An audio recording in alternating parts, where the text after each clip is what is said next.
and shocking. You get out there, Mr. Midnight, and you knock him dead. But speaking of gathering around a glowing box, let's talk about Late Night with the Devil. I was super excited about this movie. I kind of went into it blind, which I think might have been a mistake, but I wanted to love this movie. I loved the premise of a late night talk show where something bad happened and it was caught on live TV. It's such a cool idea. There's a movie called the WNUF Halloween Special, which is a similar premise. It's like a live Halloween special where they're inspecting a haunted house and things go wrong there. But that one's played more for laughs. What's great about the WNUF Halloween Special is the commercials that bookend all the segments of the quote-unquote horror. It's a very funny movie. But I was hoping for something a little bit more played straight, a little bit more serious, and the premise of it being a late night show, it just I was like, man, that works. It's the 70s. That sounds like it works. So I went in blind, and I don't think it worked. I don't think it worked at all. I think one of the biggest problems while trying to sell this movie was the fact that it didn't look like it was from the 70s. It looked like it was shot on HD cameras.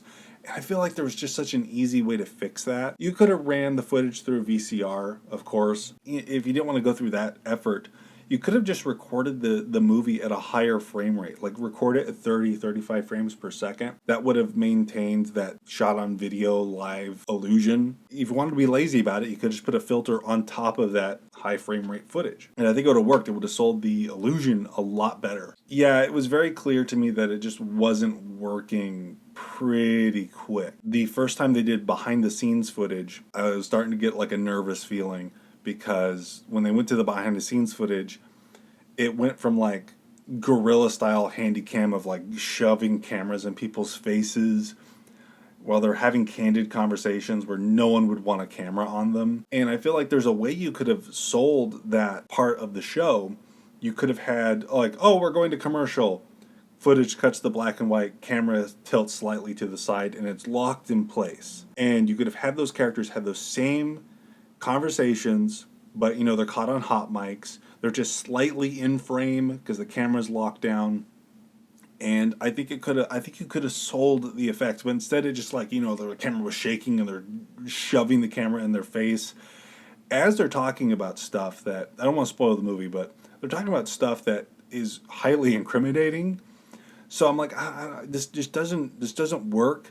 And then the ending specifically didn't work. I know some people liked the ending, but to me it felt very 2015 Let's Player indie horror game. It felt like like one of those PT clones.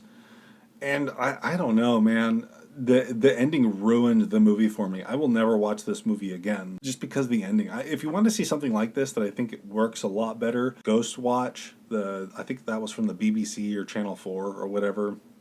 I think that's a little bit better. WNUF Halloween Special is a lot of fun, but it's not played straight. Yeah, man, I really wanted to like this movie, but I just didn't.